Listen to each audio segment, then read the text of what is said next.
الرحمن الرحیم۔ آج میں آپ کے سامنے جو وظیفہ رکھنے لگا ہوں اولاد کے لیے ہے۔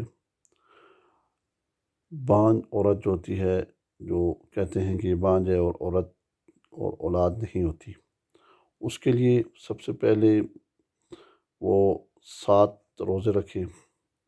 اس کے بعد روزے رکھنے کے بعد پانی سے افطار کرنے کے بعد 21 مرتبہ الباری المصور پڑھے۔ انشاءاللہ تعالی اللہ رب العالمین کی مدد کے ساتھ اللہ اسے اولاد کی نعمت سے نوازے گا اور اولاد نرینہ نصیب عطا کرے گا۔ اور یہ وظیفہ آپ اپنی ترتیب کے ساتھ پڑھیں، اور جب آپ پڑھنا شروع کریں گے انشاءاللہ تعالی تو اس سے آپ کو فائدہ ہوگا۔ پہلے کیا کرنا ہے، اگر آپ نے وضو کرنا ہے اچھی طرح، 2 رکعت نماز نفل پڑھنی ہے، ٹھیک ہے۔ نفل پڑھنے کے بعد اللہ سے مانگنا ہے، ٹھیک ہے۔ مانگنے سے انشاءاللہ تعالی فائدہ ہوگا، بہتری بھی ہوگی۔ اور اس کے بعد 7 روزے رکھنے ہیں۔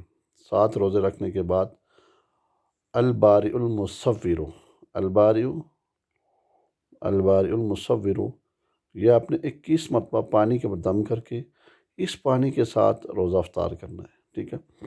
اور اللہ سے مانگنا ہے، اور انشاءاللہ تعالی اس ذکر کی برکت سے اولاد نرینہ عطا فرمائیں گے۔ یہ اللہ رب العالمین اسم ہے اور اس میں شفا ہے۔